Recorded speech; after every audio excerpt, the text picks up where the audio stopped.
अस्सलाम वालेकुम नाज़रीन, अवामी तनाज़ुर के नए ब्लॉग के साथ मैं हूं खालिद भट्टी। आज की सबसे बड़ी खबर यह है कि पंजाब में जहां एक तरफ सैलाब जो है वो अपनी तबाही मचा रहा है, तो वहीं पर आज इलेक्शन कमीशन ने पंजाब में कौमी और सूबाई असम्बलियों के तमाम जो ज़िमनी इंतखाबात थे उनको मुलतवी कर दिया।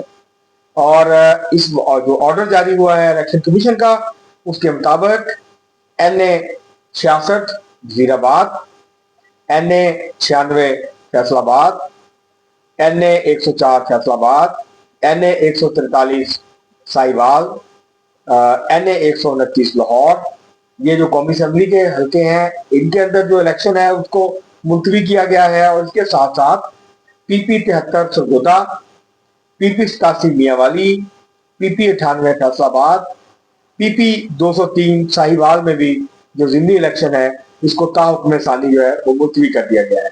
और इसकी वजह इलेक्शन कमीशन ने यह बताई है कि एक तो इंफ्रास्ट्रक्चर को नुकसान पहुंचा है इन हलकों के अंदर। बहुत सारे जो पोलिंग स्टेशन है जहां, क्योंकि जो सरकारी स्कूल होते हैं या सरकारी दफातर होते हैं उसको पोलिंग स्टेशन बनाया जाता है, तो इलेक्शन कमीशन का ये कहना है कि इन हलकों के अंदर जो पोलिंग स्टेशन हैं वहां पे जो स्कूल्स हैं उनको नुकसान पहुंचा है।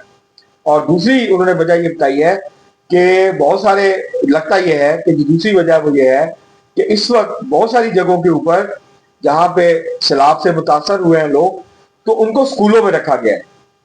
जहां पे स्कूल मुतासर नहीं भी हुए हैं तो वहां पर जो मुतासरीन सैलाब हैं उनको, जो लोग बेघर हुए हैं, उनको सरकारी स्कूलों के अंदर जो है वो रखा गया है।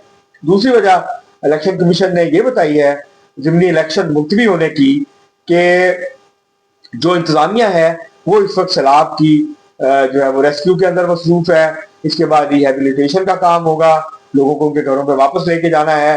तो इस वजह से इस वक्त जो है सूरत हाल ऐसी नहीं है। पुलिस 1122 और सरकारी जो एहलकार हैं, अफसरान हैं, वो पूरी तरह से उनकी जो तवज्जो है, वो कंसंट्रेशन जो है वो इस वक्त सैलाब मुतासरीन के ऊपर जो है वो मरकूज है। और मसलन जैसे कल गुजरात में तूफानी बारिश हुई है, 577 मिलीमीटर बारिश हुई है एक दिन में, मतलब 24 घंटे में, और उसने रिकॉर्ड तोड़ दिए अगले पिछले, जिसकी वजह से फिर गुजरावाला से, वजीराबाद से जो है वो रेस्क्यू 1122 और दीगर जो अमला था उसको वहां पे शिफ्ट करना पड़ा। तो ये तो एक जेन्युइन वजह है। एक तो बारिशों का कहा जा रहा है कि बारिशें, तूफानी बारिशें दोबारा होंगी 6 से 9 सितंबर के दरमियान। और अगर ऐसा होता है तो इसका मतलब है कि जो अर्बन फ्लडिंग है लाहौर के अंदर, फैसलाबाद के अंदर और बाकी जगहों के अंदर, वजीराबाद में, उसका खतरा मौजूद है। और दूसरी तरफ जो दरिया है वो अभी उनके अंदर फ्लो कम हुआ है, लेकिन क्योंकि इंडिया बार बार पानी छोड़ रहा है तो उनकी सतह जो है वो भी बुलंद है। तो ये भी एक वजह है इलेक्शन कमीशन का जो नोटिफिकेशन है उसके मुताबिक।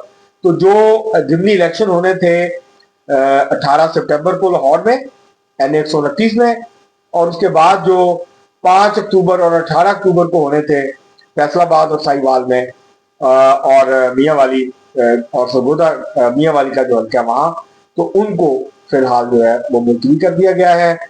और इसका मतलब यह है कि अब हो सकता है कि क्योंकि और भी जो नशिस्तें खाली हुई हैं, जिसमें जो है डेरा इसमाइल खान की, डेरा गाजी खान की जो नशिस्त है NA 185, वो भी खाली हुई है, वहां भी दिल्ली इलेक्शन होना है। तो हो सकता है कि, और फैसलाबाद की 2 सूबाई असम्बली की नशिस्तें खाली हुई हैं, PP 115, PP 116, तो इस बात का इम्कान मौजूद है कि ये फिर इलेक्शन इकट्ठा ही जो है वो एक डेट पे कर, हो सकता है लाहौर का पहले हो जाए और बाकी थोड़े वक्फे के बाद जो है वो हो जाए। क्योंकि अभी इलेक्शन, ये जो इलेक्शन है लाहौर में, तो इलेक्शन कैंपेन शुरू थी, दफातर बन गए थे, वोटर्स के साथ रब्ता शुरू हो गया था, इलेक्शन कैंपेन बाकायदा शुरू हो गई थी। मुस्लिम लीग नून ने भी इलेक्शन दफ्तर खोल दिया था मरकजी, तरीके साहब ने भी कल जो है वो अपना मरकजी इलेक्शन ऑफिस जो है उसका इफ्तिताह किया।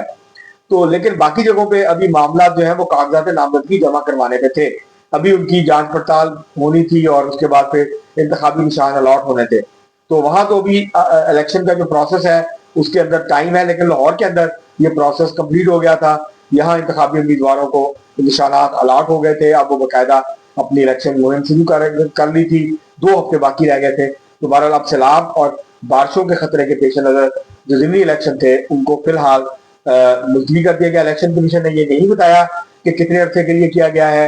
इलेक्शन कमीशन अब दोबारा शेड्यूल जारी करेगा लाहौर में तो यही होगा कि वोटिंग की तारीख देगा नहीं कि कब इलेक्शन होगा, लेकिन बाकी जगहों के ऊपर जो है वो अभी बाकी के प्रोसेस होने हैं। तो अब देखते हैं कि अक्टूबर में गालिब इम्कान यही है कि ये इंतखाबात सारे गालबन अक्टूबर के दरमियान या एंड तक जो है वो चले जाएंगे। तो बहरहाल और उम्मीदवारों को टाइम मिल गया है अपनी इलेक्शन कैंपेन का, और सियासी जमातें जो हैं वो उम्मीदवारों के चुनाव के हवाले से बातचीत कर सकती हैं। हो सकता है तहरीक इंसाफ अपने फैसले पर नजरसानी करे, जो बाइकआउट का उन्होंने ऐलान किया था लाहौर के अलावा बाकी तमाम हल्कों में। तो ये जो अभी गहमा गहमी शुरू हुई थी वो फिलहाल इलेक्शन कमीशन के इस ऑर्डर के बाद अब रुक गई है। पंजाब में अभी फिलहाल फौरी तौर पे जिमनी इलेक्शन नहीं हो रहे। अब सारा जो इंतजामिया की तवज्जो है, और गालबन इसमें इंतजामिया ने या पंजाब हुकूमत हो सकता है कि रुजू किया हो इलेक्शन कमीशन से। और वैसे भी इलेक्शन कमीशन अपने तौर पे भी जहाँ रिटर्निंग ऑफिसर और बाकी अमला और बाकी पुलिस और बाकी टीचर्स और ये सारी चीजें होती हैं, इलेक्शन जो है कौमी असेंबली के हल्के में अच्छी खासी बड़ी एक्सरसाइज होती है। 250 से लेके 350 तक पोलिंग स्टेशन होते हैं कौमी असेंबली के हल्के में, और 150 से पौने 200 के करीब जो है वो सूबाई असेंबली के हल्के के अंदर पोलिंग स्टेशन होते हैं, पोलिंग बूथ ज्यादा होते हैं। तो जाहिर है उसके लिए अमला चाहिए होता है, वो सारा उसको डिप्यूट करना होता है। तो ये मेरे ख्याल से एक अच्छा फैसला है फिलहाल, लेकिन ये गैर मुइना मुद्दत के लिए नहीं होने चाहिए। जैसे ही हालात सैलाब का खतरा टलता है तो ये जिमनी इलेक्शन जो है इसका दोबारा से फौरी तौर पे इनका ऐलान होना चाहिए, ताकि ये मामला जो है वो आगे बढ़े।